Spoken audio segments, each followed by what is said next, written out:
Hello, everyone, and welcome again to STENO 24/7, where I try to meet all of your dictation needs.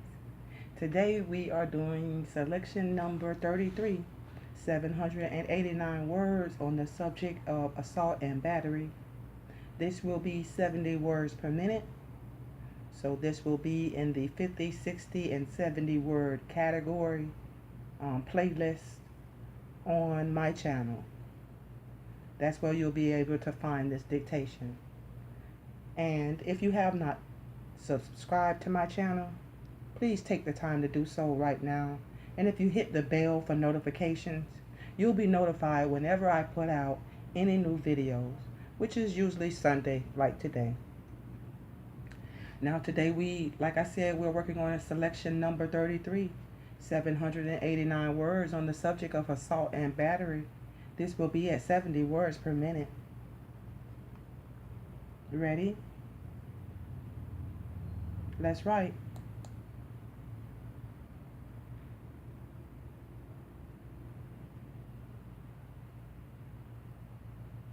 Gentlemen of the jury, an assault and battery may be defined as any unlawful use of force or violence on the person of another, comma, or the wrongful violence or constraint inflicted on a human being without his consent. The intent to injure is not an essential element of assault and battery.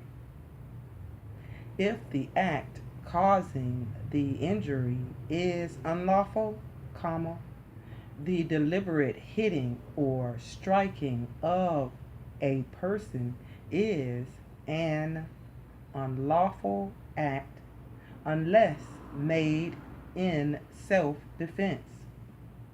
If the injury caused is wrongful, comma, then the intent must necessarily be wrongful. Every person is presumed to intend the consequences which follow the commission of an unlawful act. The burden of proof in this case rests upon the plaintiff to prove by the greater weight of the evidence that the defendant committed an assault and battery upon the plaintiff by hitting him in the face or on the head, semicolon. And if you find that the defendant did so hit the plaintiff, comma, then the plaintiff is entitled to recover from the defendant the damages which he has actually sustained by reason of such assault and battery. The defendant claims that the plaintiff assaulted the defendant and used abusive and insulting language which provoked the acts on the part of the defendant.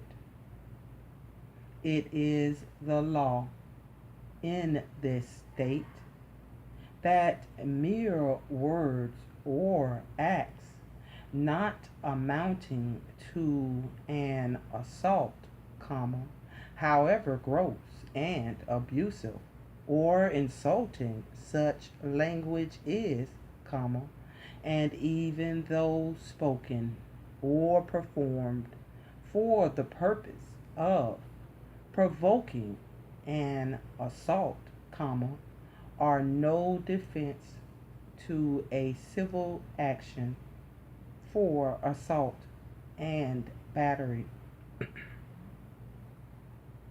If you find from the evidence in this case that the plaintiff is entitled to recover damages from the defendant, comma, there is one other element of damages in a case of this kind which you have a right to consider.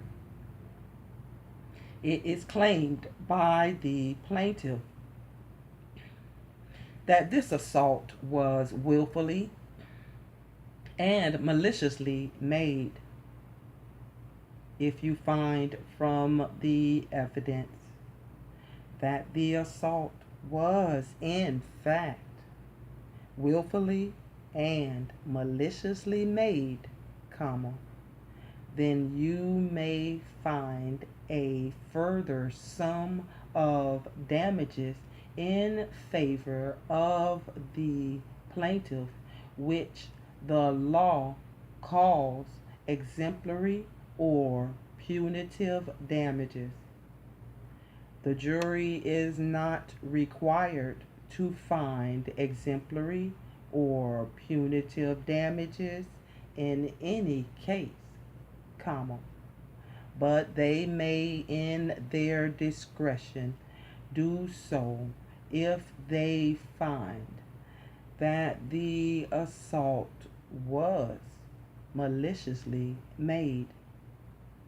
An injury is regarded as malicious when it is done with malice in the mind of the person who does it, semicolon, with ill will and wrongful feelings toward that person, semicolon, that is, comma, an intent or purpose to do that person injury. By exemplary damages is meant damages which are intended to serve as an example to others and to deter and prevent others from committing similar acts. Such damages are also called punitive damages because they serve as punishment to the party who committed the assault and battery. As stated before, comma, the burden of proof rests upon the plaintiff to prove by the greater weight of the evidence that the defendant did wrongfully assault and beat the plaintiff, comma, as claimed by the plaintiff. If you find from the evidence by the greater weight thereof that the defendant did so assault and strike the plaintiff, comma, then you will find a verdict in favor of the plaintiff for such amount as willfully and fairly compensate him for the injuries directly flowing from the alleged assault and for all damages proximately caused by defendant's wrongful acts, semicolon, that is, comma, all consequences of the injury, comma, future as well as past, comma, including mental suffering, comma, indignity, comma, disgrace and mortification arising out of said assault, semicolon, and including also bills, comma, hospital bills, comma, diminished capacity for work, and loss of time from work, comma, and all other damages which are the direct result of such wrongful assault. To the actual damages so found, comma, you have the right to add such exemplary or punitive damages as you may deem just and reasonable. If you find that the plaintiff did use abusive and provocative language toward the defendant, comma, then you have the right to consider that in mitigation of exemplary damages, comma, but such abusive language by the plaintiff does not permit you to reduce the damages actually sustained by the plaintiff.